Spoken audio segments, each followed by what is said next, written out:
There may be over 300 units in TotalWar Warhammer 3, but there's only really 8 unit types, or at least 8 that we've distilled down to in this system. See the original video, but this is going to be a series of videos to break down each of those unit types one by one. Like I said, the first original video will tell you what they are and how they fit in an active formation, but you don't need any context for this one, so sit back and enjoy the description, the uses, and the telltale signs of excellent offensive infantry units. Also, I have to say quickly, we just hit 20,000. Thank you so much. It's an absolute pleasure and a privilege to make videos for you guys. Cheers for that. But let's jump straight into what are offensive infantry. Well, they kind of are the opposite to defensive infantry. So defensive infantry, high leadership, high armor, good resistances if possible, and of course high melee defense. For example, the Saurus warriors with shield, great example of a defensive infantry unit. High melee defense, it doesn't matter about charge, damage is kind of optional, but if you can, anti-large will be a good deterrent against large units like cavalry.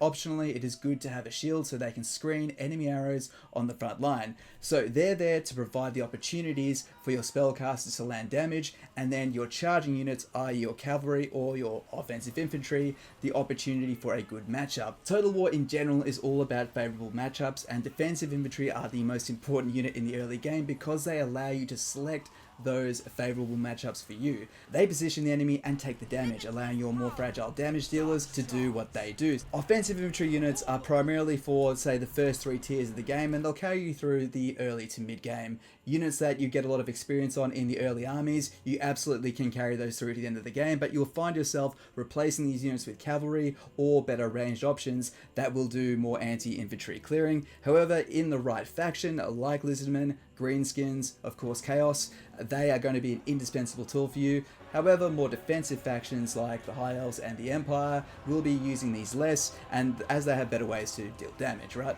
There's essentially 3 key duties of offensive infantry. Once the defensive infantry have absorbed that charge, you can now get around the flank and charge engaged infantry. Because these units are all about damage dealing, they're going to have much higher melee attack and lower melee defense, so you don't want them taking the charge. You want someone else to set them up and then come and bowl them in the side of the rear, which will deprive them of about 1/3 to 2/3 of their melee defense. However, you want maximum melee attack, so high melee attack, high damage preferably, and even better, a charge bonus will further increase that melee attack as well as any damage you do for the first 13 seconds. Now, the main difference between offensive infantry and cavalry is cavalry, what is cycle charge in? Then usually typically pull out, land into another target, or even just turn around at 180 and smash them again. You absolutely can cycle charge with offensive infantry, but you will find yourself more often actually having them grind down the enemy, having them fight on 2 fronts. It's about setting the enemy up, exposing them, and then making sure you can outgrind their front line so their front line breaks whilst yours is still standing strong. At this point, you'll be able to sweep the enemy up, which is why the second duty I've classed as a term I'm making up called a line grinding.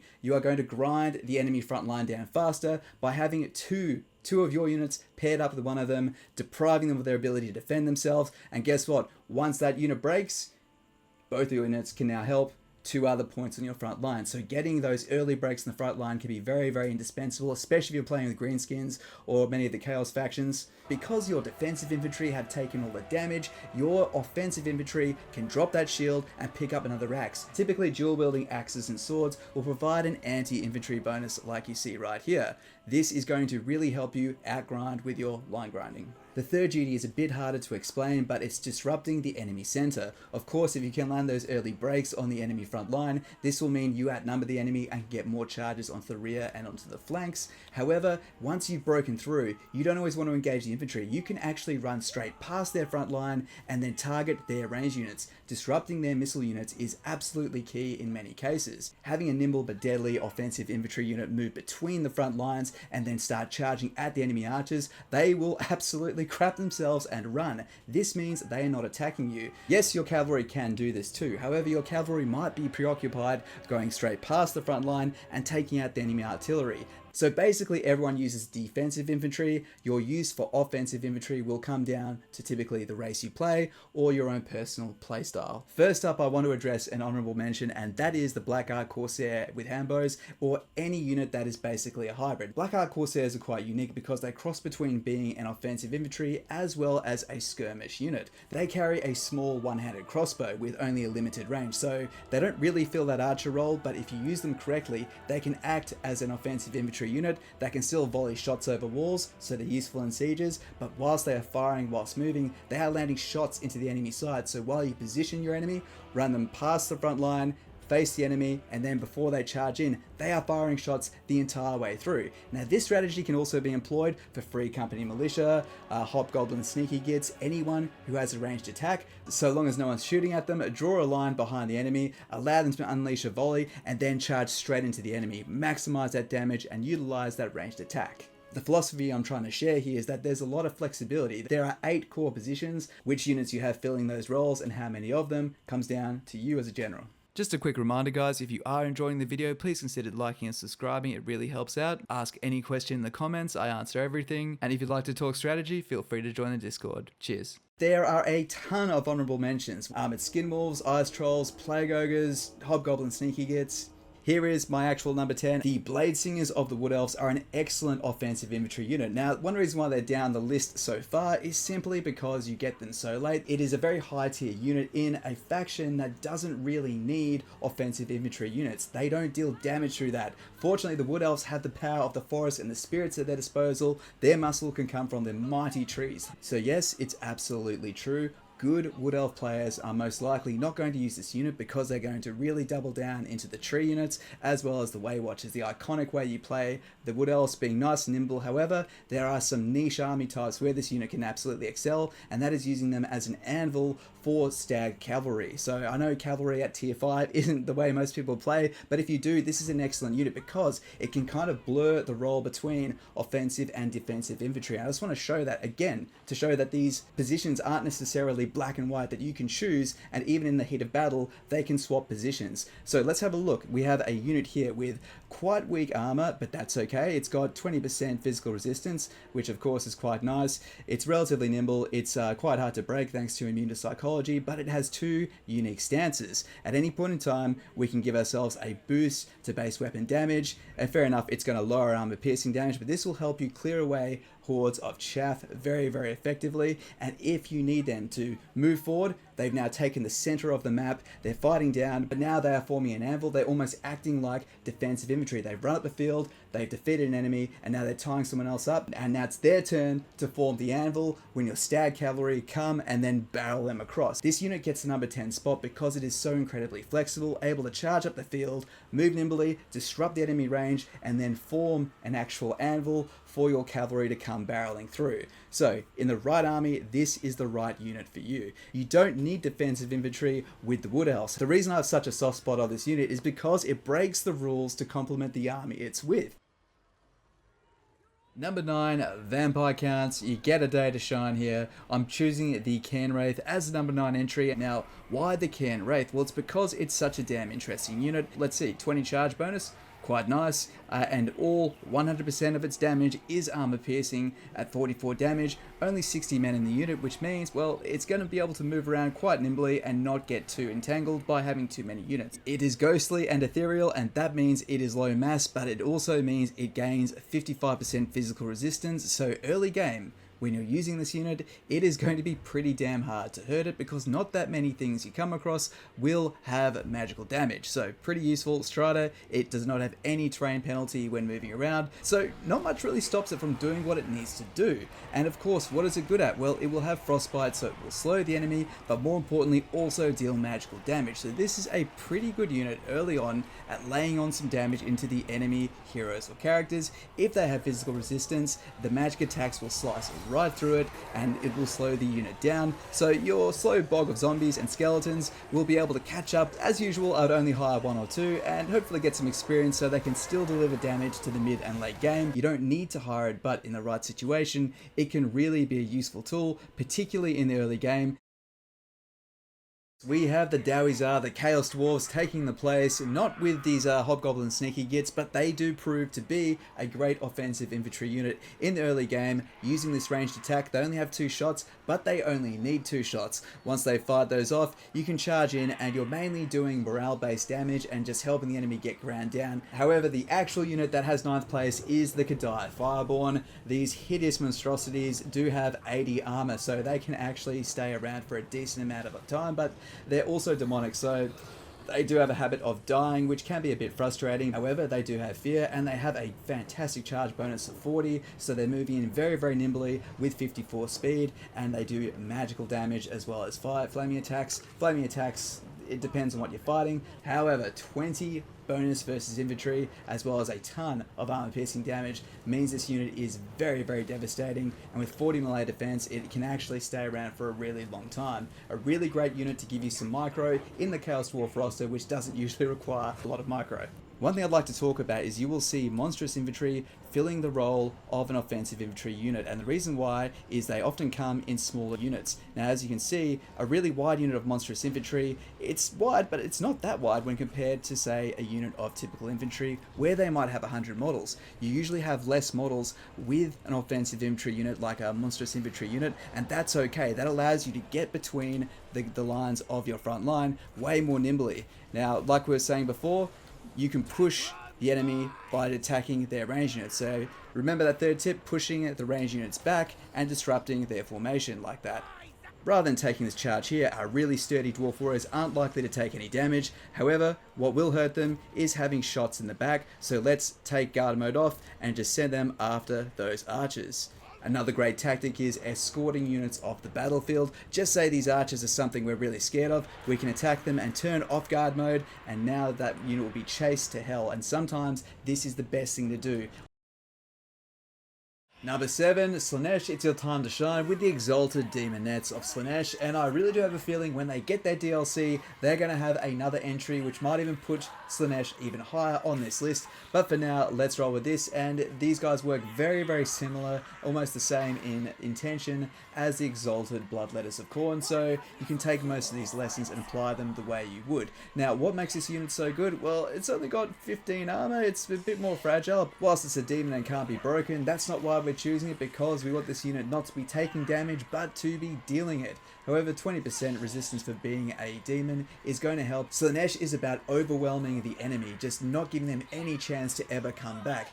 When that unit breaks, pushing those units off the battlefield and then coming in and smashing them and hitting them with this tool right here, Devastating Flanker, doing double your charge bonus, and that really does hurt when you have a 35 charge bonus. These do so much damage. However, 44 melee defense, they are certainly still able to hold the line. Kind of similar to the Blade Singer, they can move at the battlefield, engage an enemy, break that enemy, and then just barrel into another unit, but then hold them in place, so then another unit can barrel them. And they're kind of like a domino. With fear and a beastie charge bonus, you're going to be breaking a lot of units, and remember, when their leadership waves, you get even more damage. So this is, again, just going to snowball and overwhelm the enemy.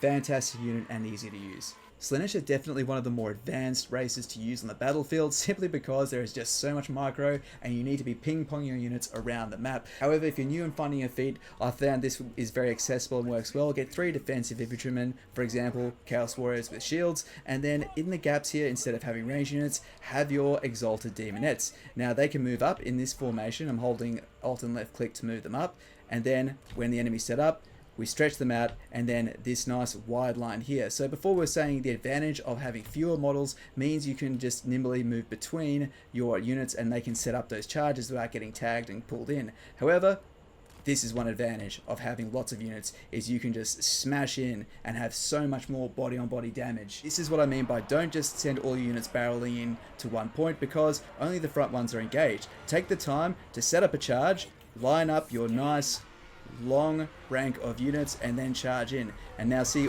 all of these units are engaged. This is dealing way more damage than just having a really thin formation where only a few units are touching the enemy. Number 6, the Slayers of the Dowie. So I stay out of the book on this day. They did make the top 10. And what use do we have for offensive infantry in a faction that is based around defensive infantry and firepower? Why do we need offensive infantry? Well, it's a pretty damn good question, but 2 words: anti-large. The problem of the Dowie is that they just don't use spears. Anything that has a polearm on it, they can't resist but to put a ludicrously sized hammer or blade on the top of it. Consequently, we don't have spears. we don't have halberds. The two tools that largely brace and either dissuade cavalry charges or deal anti-large damage to take down horses, dragons, all those big things. Now, in the middle to the late game, you're going to start finding some flying heroes, flying units, griffins, things that will just come to your back line and they can devastate your artillery. Not only are they stopping your artillery from firing, they will quickly break, rout, and they will take them out of the match quite quickly. So having a unit or two of slayers can be very useful, and that is why slayers are the pick of this army. But not just any slayer, you have a few different types to choose from. The basic variant, which all has anti-large. Remember, they're here to regain their lost honor by dying gloriously in battle, by just fighting really big things until luck gets the better of them. The basic variant is quite good, however it does take a couple of turns to hire the Giant Slayers, which overall though are much better, dealing more damage as well as more anti-large damage. But a quick shout out to the Hammerers, honorable mention here, because they have magical attacks, they can now deal damage really effectively to demons on the front lines. However, meeting our textbook definition of offensive infantry, they are designed to clear out infantry in typically the early to mid game, and even though this unit is a tier 4 unit, it's kind of breaking the rules and has a bit of competition. The Doomseekers are very powerful. They are so strong. I mean, 54 melee attack, also dealing magical attacks. Their ability is the Whirlwind of Death, which allows them to swing their chains around, chopping everyone up, but it doesn't do friendly damage. So you're going to rack up a lot of kills, and each of those kills will increase the intensity of your damage resistance, bolstering up to 20%. When you do take enough damage, you will go down swinging with an extra 20% damage as you're nearly dead. So these guys just keep on swinging. As a dwarf player, you can lean heavily into slayers or completely ignore them. It's up to you, but calling this just how it is, the Doomseekers are one of the best offensive infantry units in the entire game. And it looks like they're trying to flank us, and we can send our slayers into their skirmish units. We don't get anything by not charging with the hammerers, so let's charge in. Cool. We've stretched our unit of Doomseekers out, because if we attack now, only a few will actually land on them. Let's widen up. Alright, that's more like it. Charge in, boys. And here we go.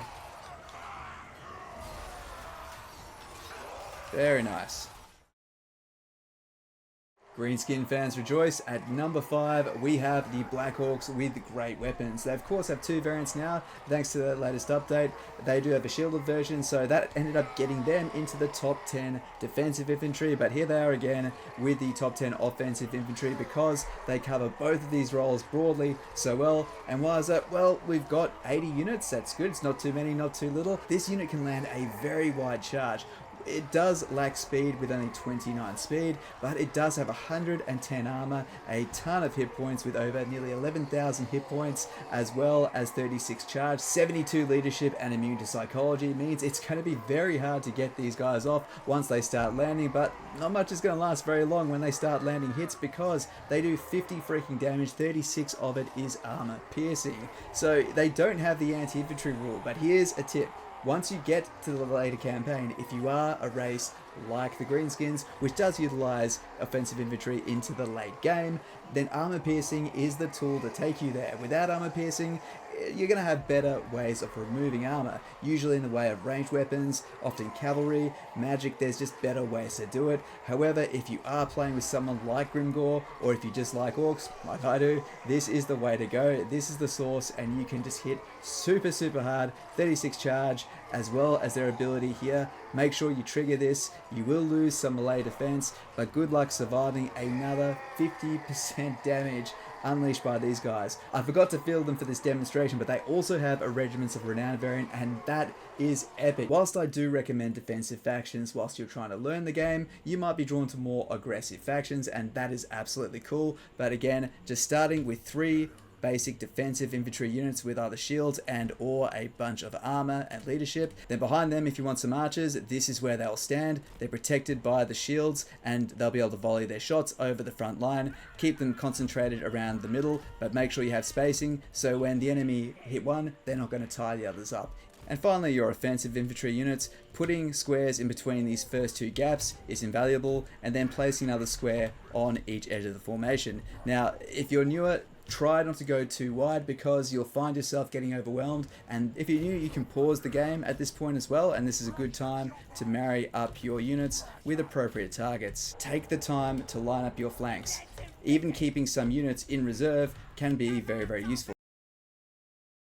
Number 4, the Kroxigor of Lisbon. And the Lisbon, I keep saying it, they are the most underrated race in the game in terms of their complexity. They get dumbed down a lot because they have amazing beasts, but you can get so much more mileage if you use other tools, particularly in the right stages of the game. Enter the Kroxigor. This is a unit you only typically want maybe 2 max in most of your armies. Let's not worry about Nakai.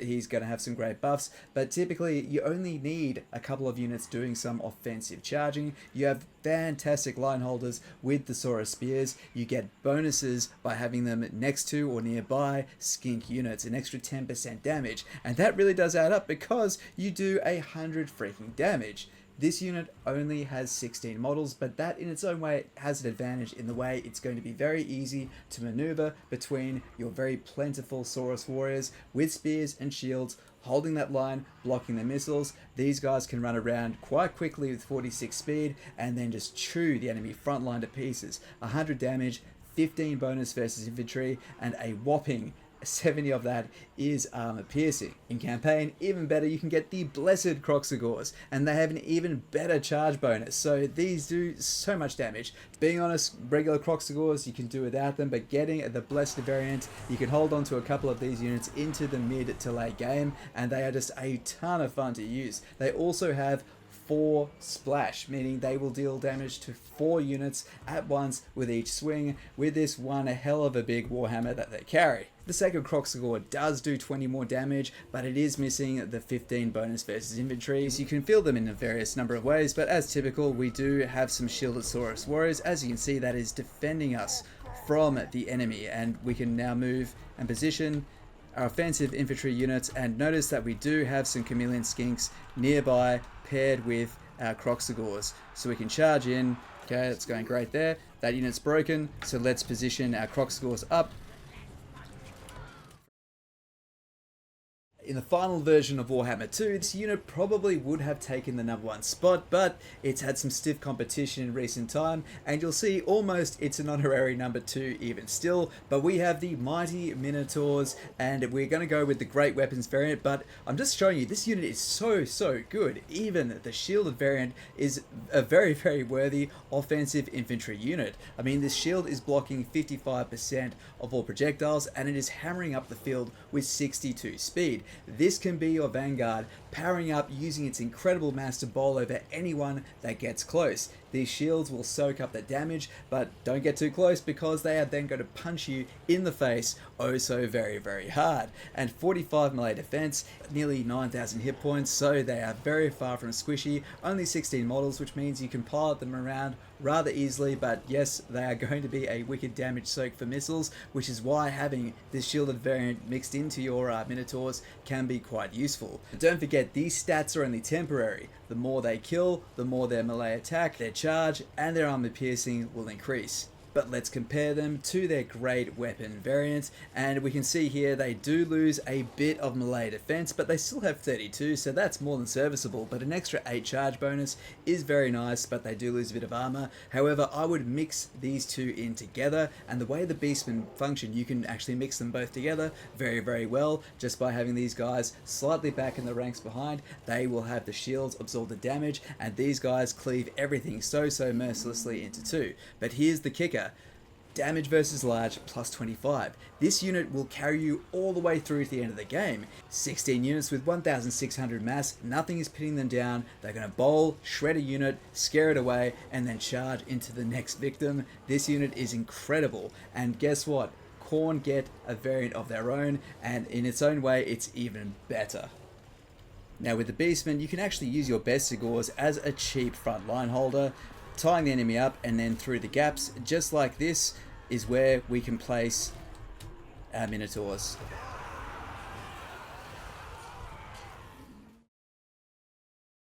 Coming in with the second best offensive infantry in all of Total Warhammer 3, we have the Blood God, Khorne. And let's have a look at what his old champion used to be. It is the Minotaurs of Khorne. So this is the reason why the Blood God is simply taking that number 2 spot. I wouldn't say he necessarily has the better Minotaurs, but he still has them, and they're going to operate pretty damn well given the fact they also get the Chaos Warriors, the Chosen, to support them on the defensive front. But defense is actually what they do quite well. 70 armor. This is now going to really walk straight past anything that is only wielding small arms fire or weaker weapons, and if they're a melee unit, they're just going to bowl them over and run and find someone else to pick on. But they also have Blood Greed as well as Frenzy, so you can basically get those key stats and increase them by roughly, say, 10%. The anti-infantry bonus is really nice on the regular version of the Minotaurs, but now just with the new units that have come out, it kind of has a bit of trouble competing. However, the Great Weapon variant is a completely different story. They still have anti-large. Keep these at the back of your formation if you've got nowhere else to go.